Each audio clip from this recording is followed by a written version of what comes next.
Bienvenidos a una nueva emisión de Latinoamérica Piensa.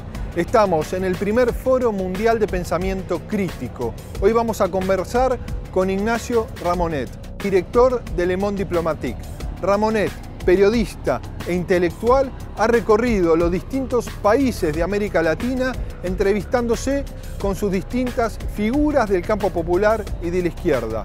Conversaremos también sobre los nuevos medios de comunicación, las redes sociales, WhatsApp, la fake news y su impacto en el condicionamiento de los resultados electorales en los procesos de disputa que se encuentran en nuestro continente. Los invitamos a participar del debate con el hashtag Ramonet en A24.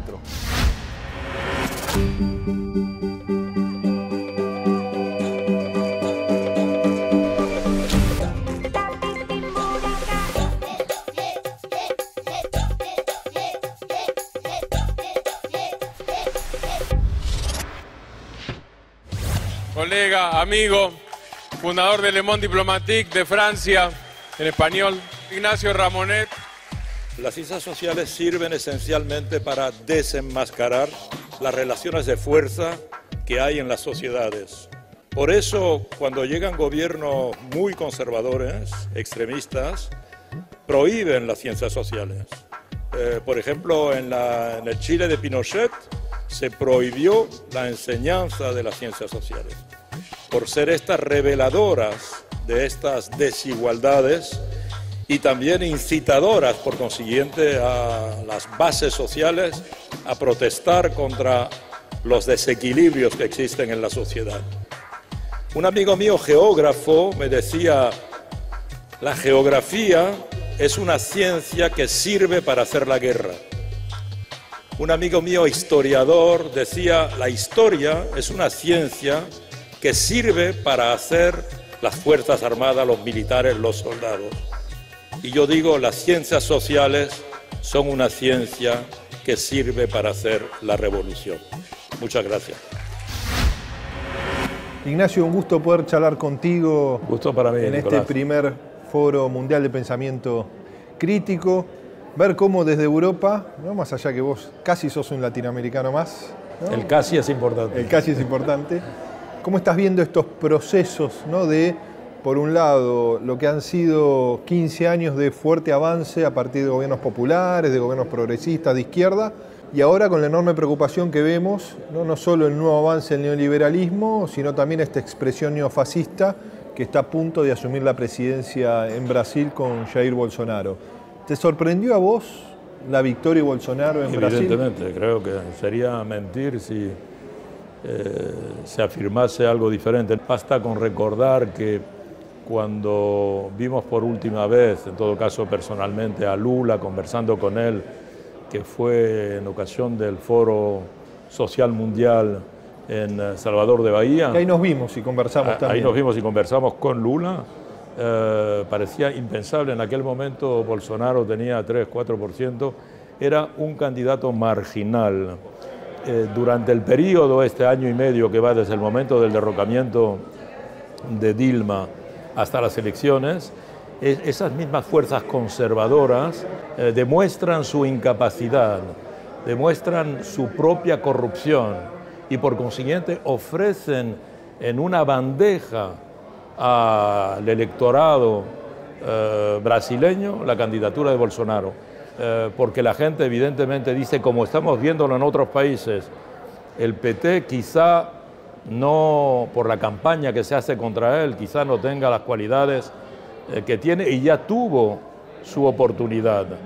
Esta gente no tiene las condiciones, los estamos viendo gobernando, por consiguiente optemos por algo nuevo que no hemos ensayado hasta ahora.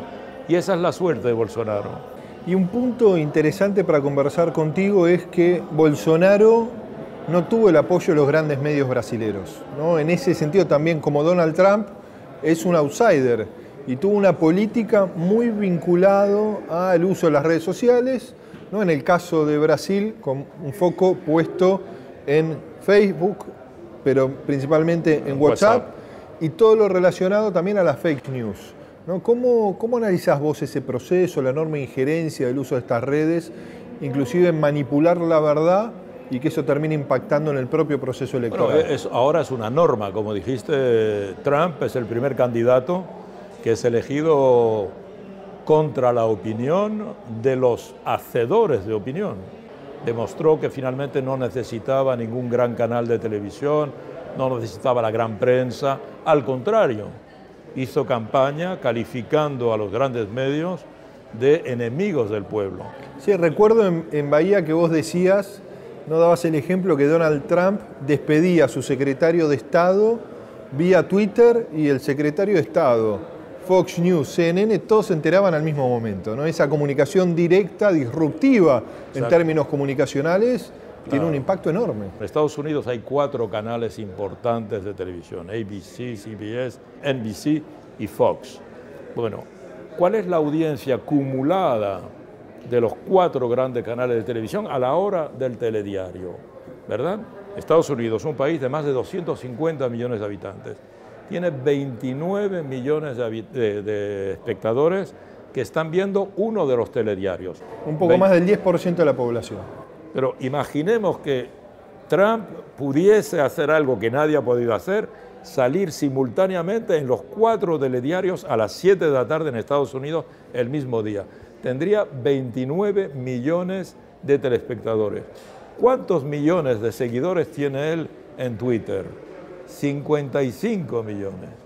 ¿Cuántos millones de seguidores tiene él en Facebook?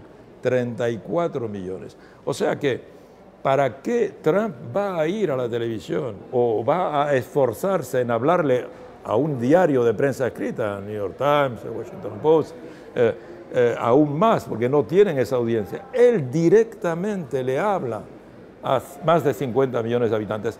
Entonces, hoy, digamos, el medio dominante no es la televisión, es la red social. La comunicación y la manipulación de la comunicación es una de las especialidades del fascismo. Todo el mundo conoce, por lo menos de nombre, a Goebbels. Goebbels, el hombre que decía la repetición 1000 veces de una mentira se transforma en una verdad. Vivimos tiempos postfactuales, o sea que ya no es el hecho el que tiene importancia, sino evidentemente la manipulación del hecho. Hoy día, cuando tú recibes una información, lo primero que tienes que preguntarte es cuándo esta información va a ser desmentida. Porque en muchos casos esa información no va a ser verificada. Entonces, hoy vivimos en una situación de inseguridad informacional. No estamos en un mundo mediático que hemos conocido durante mucho tiempo y que pensábamos que, aunque Internet se desarrollaba, el universo mediático no iba a modificarse. Pero ahora todos somos medios. ¿Le ha costado al campo popular, al progresismo, estar a la vanguardia del uso de estas herramientas para poder llevar su mirada positiva del mundo, su voluntad transformadora al campo de las redes y a partir de ahí convocar a la sociedad? Mira, Nicolás, curiosamente el campo progresista fue entre los primeros que acreditaron las fake news. Por ejemplo, en América Latina, por aquí se paseó un escritor, intelectual, teórico, etcétera, presentando un libro que se llamaba La Gran Impostura, que se llama Thierry Meyssan. ¿Qué decía Thierry Meyssan? Decía, no hubo atentados del 11 de septiembre. El atentado que tú y yo y centenares de millones de personas vimos, él decía, eso fue una gran impostura.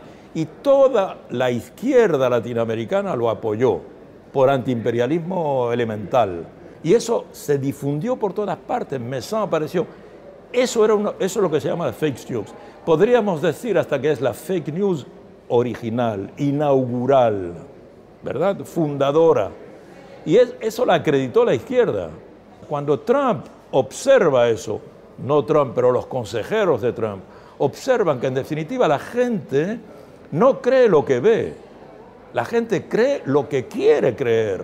La gente que es antiimperialista va a encontrar el argumento. Si tú se lo das, evidentemente lo va a recoger, sin perder mucho tiempo en analizarlo. Bannon, evidentemente, es el teórico de esta cuestión, es el teórico de esto. Él parte del principio de que efectivamente hay algo que no funciona hoy en la democracia. Una vez que tú has sido elegido, eso no te da autorización a hacer ni siquiera lo que tú crees que es bueno para el pueblo. Te doy un ejemplo en Francia, por ejemplo, Mitterrand, candidato de izquierda, fue elegido en 1981, perfecto.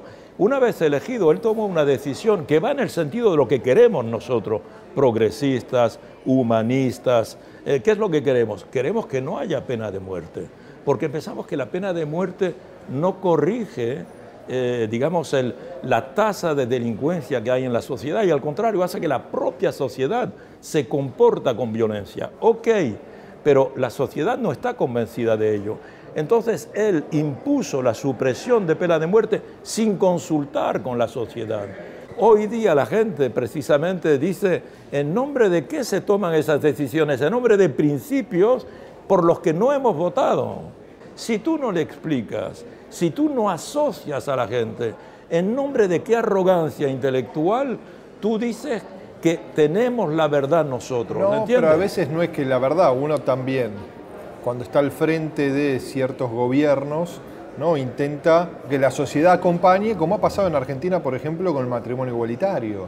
Digo, la dirigencia política, que tampoco estaba en el programa, ¿no?, y en aquel entonces el gobierno de Cristina Kirchner logró que la sociedad se genere un consenso posterior a la propia sanción de una ley que fue muy reñida. Pero si se hubiese esperado esos consensos que vos estás planteando, que son absolutamente válidos, quizás todavía no tendríamos matrimonio igualitario. Es lo que estamos observando hoy, es que esas decisiones, repito, que personalmente yo apoyo, pero esas decisiones que se tomaron por el bien de la colectividad, hoy día viene el balanceo contrario. Hoy viene la gente y te dice, pero ¿por qué hiciste eso? ¿Por qué perdonaste a esta persona que es un asesino de niños? Etcétera. Hay que construir de abajo hacia arriba todo, el esquema de toma de decisión. Nos obliga a decir, o lo pongo en mi programa, o lo explico largamente y lo someto a referéndum. Me gustaría que usted nos hablase de Che Guevara. Él se inscribe en la aventura. Una sola cosa me dice, que cuando triunfe la revolución en Cuba, por razones de Estado, ustedes no me prohíban ir a la Argentina a hacer la revolución. En su país. Sí, en su país. Yo creo que la llegada al poder de Hugo Chávez en su primera elección, 1999, es una etapa nueva, porque después de él viene Lula, después viene Evo, después viene Kirchner, viene Correa, etcétera. Todos estos gobiernos que le dijeron no al neoliberalismo y le dijeron no al Fondo Monetario Internacional y trataron de reconstruir un estado de bienestar. ¿Qué opinión tiene usted de estos gobiernos progresistas en general de América Latina? América Latina ahora ha dado un paso hacia adelante para lograr cierto grado de independencia. Es el camino correcto. La UNASUR, Mercosur, CELAC, hay distintos grupos que representan pasos hacia la integración y esto, bueno, nadie podría haber pensado en esto, era inconcebible años atrás. Uno ve el programa de Bolsonaro y se asusta. Ahora, es difícil de comprender cómo más de la mitad, el 55% de la población votó un candidato cuyo eslogan es prácticamente la muerte, la violencia. Sí, pero mira, Nicolás, regresemos a las fake news. También él fue elegido mintiendo, porque, por ejemplo, él utilizó Facebook, primero apoyándose en la campaña de diabolización de Lula que ya había hecho la derecha tradicional y el campo conservador tradicional, ¿verdad? Y entonces luego, cuando le dieron una puñalada, ¿qué hizo? Tú sabes bien, difundió una foto en la que presentaba al apuñalador cerca de Lula, ¿verdad? Una foto trucada, una foto falseada, porque tenemos la foto original. Con eso ganó votos, evidentemente. Entonces, ahí sí que se le puede hacer un reproche diciendo, eso no está en el programa, mentir no está, eso es una fake news. Ha utilizado una serie de oficinas, gastando millones de dólares para obtener la difusión mediante WhatsApp. Tú sabes que si tú envías más de 20 WhatsApp no pasan. Para mandar 1 millón de WhatsApp tienes que tener un verdadero ejército de gente que está repercutiendo los WhatsApp. Eso cuesta dinero. Ahora, la derecha, sin escrúpulos, se alimenta de la fake news y de este uso de las redes. ¿Qué puede hacer la izquierda para contrarrestar esta manipulación electoral? Moralmente la izquierda no puede utilizar fake news. Tiene que luchar con la verdad solo puede luchar. Entonces, seguramente es más difícil, pero obviamente sí que tiene que tener un sistema, digamos, si esta extrema derecha tiene un ciberejército para difundir fake news, hay que tener un ciberejército para desmontar las fake news y para revelar verdades sobre el funcionamiento de la derecha, cuál es el verdadero programa, cuál es el programa oculto. ¿Y tenés una mirada expectante sobre el futuro de América Latina? ¿La noche que parece posarse sobre nuestro continente va a ser larga? Mira, yo creo que realmente estos 15 años que hemos vivido también son el resultado de que los Estados Unidos, a principios de los años 2000, por los atentados de las Torres Gemelas y del Pentágono, se alejaron de América Latina. Y yo creo que lo que pasó aquí causó tanto pavor a las clases dirigentes latinoamericanas que ahora, con el apoyo además de, digamos, las fuerzas conservadoras estadounidenses, están regresando con una violencia excepcional. Por ejemplo, lo que ocurrió en Nicaragua es algo muy sorprendente. Un país en el que había un acuerdo con el empresariado, un país donde acababa de haber elecciones sin ningún tipo de contestación, y sin embargo de la noche a la mañana surgen guarimbas como en Venezuela, únicamente para debilitar al campo progresista, ¿verdad? La nueva ofensiva contra Cuba de la administración Trump, el bloqueo financiero, el bloqueo comercial contra Venezuela, y vamos a ver el año próximo qué tipo de campaña le van a hacer a Evo Morales. Que tantas personas de manera espontánea hayan decidido expresar su amor por el presidente, devolverle con afecto lo que el presidente les dio con la política. Venezuela era un país que prácticamente no tenía visibilidad a escala internacional, un país muy dependiente de Estados Unidos, y hoy es el país líder de América Latina en cuanto a su dinámica de integración, gracias a las ideas del presidente. La verdadera liberación de América Latina pasa por la unión, la colaboración estructural de América Latina, la integración económica, cultural, política, monetaria, financiera, etcétera, América Latina. Como siempre insistió en ello Fidel, como siempre lo quiso Chávez. Mira la situación de Macri. Su modelo económico no funciona. Está acudiendo al FMI, la inflación no la controla, está de nuevo proponiendo rebajas de las pensiones, está aplicando un nuevo paquete neoliberal al que ya aplicó. ¿Por qué? Porque el contexto internacional está cambiando. ¿Cuáles pensás que han sido las principales limitaciones que han tenido estos gobiernos de cambio en América Latina? Yo creo que los avances han sido espectaculares.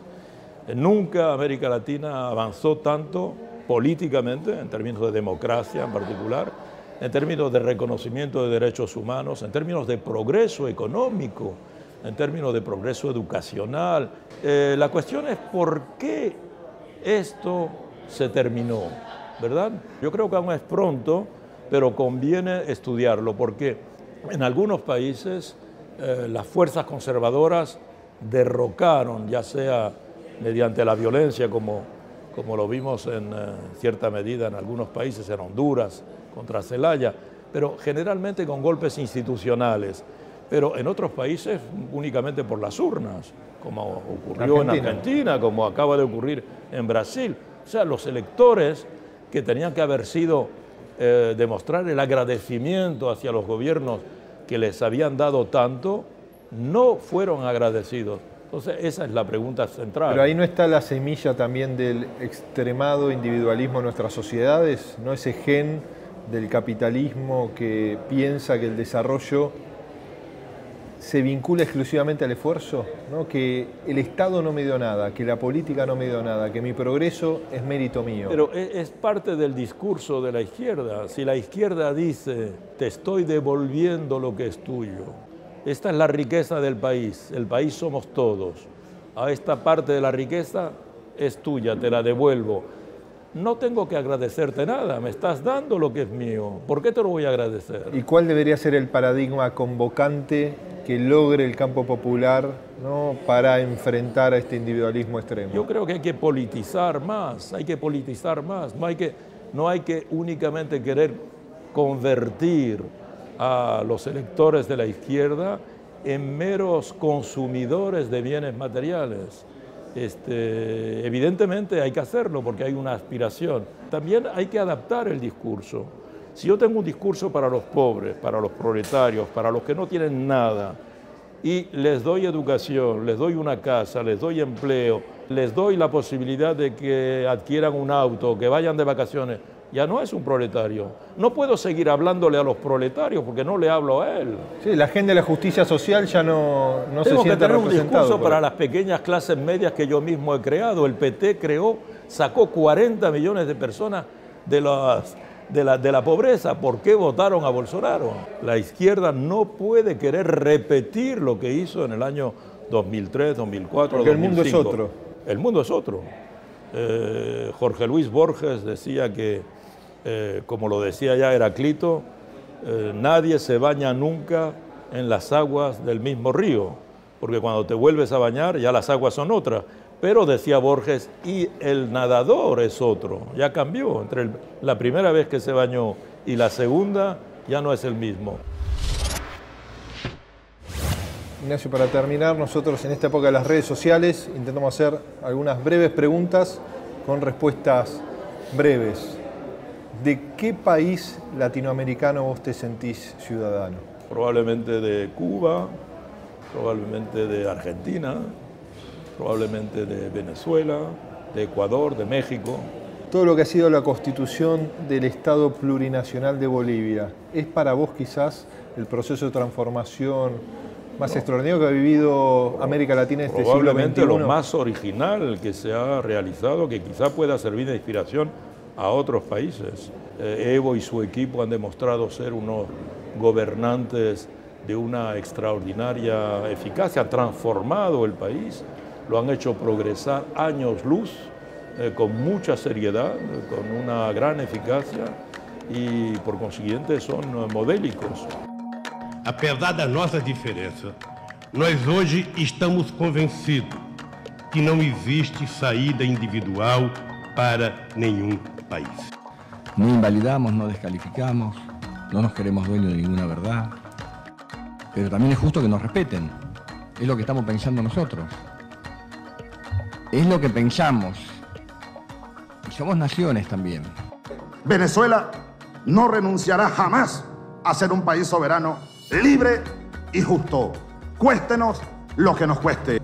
Y voy a repetir una frase de mi general San Martín. Seamos libres, lo demás no importa nada. Si tenés que destacar 2 o 3 latinoamericanos a lo largo de la historia, ¿de quién te ha llevado las mejores enseñanzas? Bueno, desde que yo he conocido pues, toda esta generación, evidentemente, una generación excepcional que tampoco volverá a aparecer tan fácilmente. Chávez, Correa, Cristina, Kirchner, Lula, evidentemente Evo Morales.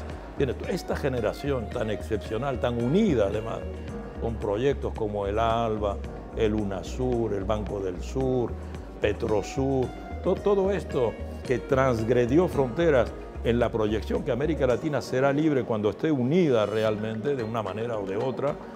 Y no creo que pasen tanto tiempo sin que los electores, hablando democráticamente, se den cuenta de que hay proyectos mejores que los que se están implementando actualmente. Bueno, Ignacio, muchas gracias por tu tiempo. La verdad, nuestra admiración a todo lo que ha sido tu tarea. Muchas gracias. Ha sido muchas veces, ¿no?, en tus artículos, en tu libro, el faro para poder pensar nuevas alternativas en esta América Latina convulsionada. pero que siempre lucha por su libertad, que por su siempre justicia es inspiradora, social. por otra parte. Es inspiradora y es un continente además, mestizo y rebelde. Ahora tiene un líder, además, fuera de serie, que es el Papa Francisco. Me parece que el Papa Francisco también está marcando una ruptura muy importante y apenas lleva 5 años en el papado. Bueno, y ojalá, como dice el Pepe Mujica, con la conciencia que nuestras derrotas no son definitivas, porque nuestras victorias tampoco lo son, ¿no? La disputa es cotidiana, es día a día, es dar pasos y pasos y pasos. Es que el Pepe Mujica es también el Papa Mujica, también nos enseña mucho con su filosofía. Bueno, muchas gracias. Para terminar, Ignacio, hacemos siempre una foto, ¿te parece? Perfecto, claro que sí.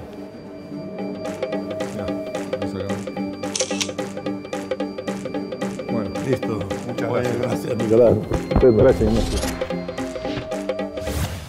En la próxima emisión de Latinoamérica Piensa, dialogamos con Guillermo Boulos, dirigente social brasilero, ex candidato a presidente. Analizamos el futuro de la gestión de Jair Bolsonaro y las amenazas que recibió él y otros dirigentes sociales por oponerse a la agenda represiva que se encuentra en marcha.